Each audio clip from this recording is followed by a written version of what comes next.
Në shtëpinë e Big Brotherit, ku çdo lëvizje vëzhgohet dhe çdo shikim mund të kthehet në temë bisede, edhe gjërat më të vogla marrin peshë të madhe. Nuk ishte hera e parë që banorët habiteshin nga reagimet e njëri tjetrit, por ajo pasdite solli një moment që u ndal gjatë në mendjet e të gjithëve. Aurora po kalonte pranë tyre, me ecjen e saj të qetë, të sigurt, pa kërkuar vëmendje.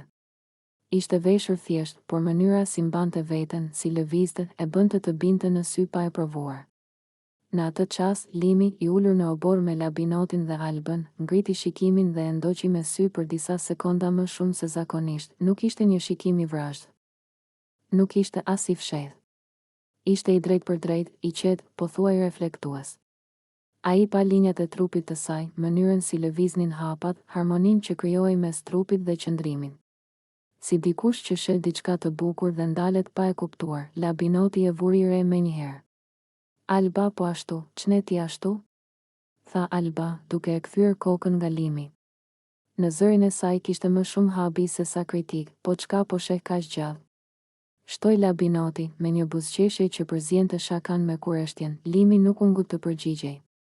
Nuk uli syt nga turpi dhe as nuk u mbrojt. Thjesht mori frym thellë dhe tha qetë, po e shoh.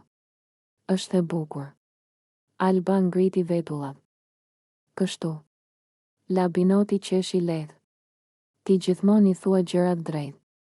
Limi u mbështet pak më mirë në stol dhe vazhdoi, pa zë të lartë, pa provokim, ka linja të bukura. Ka ekuilibër. Ka lezet me e pa.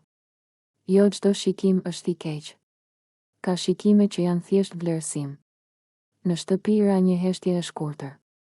Aurora kishte kaluar tashmë, pa e ditur se ishte bërë pjesë e kësaj bisede.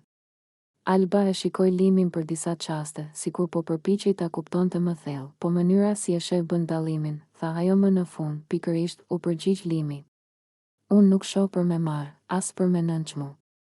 Shoh sepse bukuria ekziston. Trupi i njeriut është formë. Është ritëm.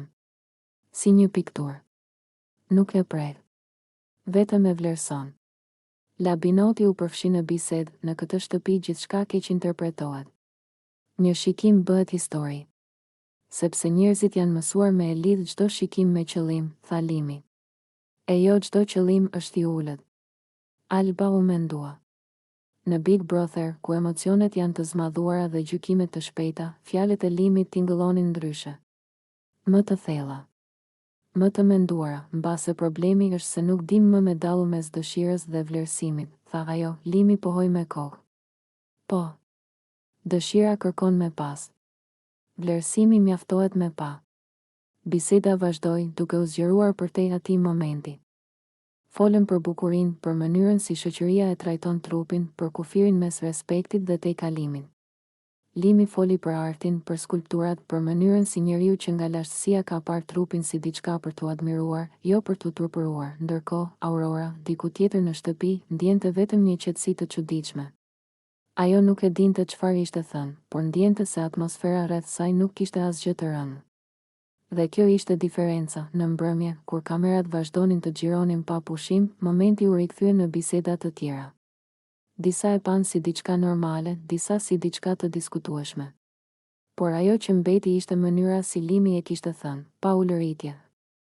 Pa mbrojtje, pa turp, vetëm me qetësi, në një shtëpi ku gjithçka është ekstrem. Ai moment tregoi se edhe një shikim mund të jetë njerëzor, nëse shoqërohet me mendim dhe respekt. Dhe ndoshta kjo ishte arsyeja pse ai moment u mbajt mend, sepse nuk ishte thjesht për Aurorën. Ishte për mënyrën si shohim, si flasim dhe si kuptojmë bukurinë në një botë që shpesh e ngatëron atë me diçka tjetër.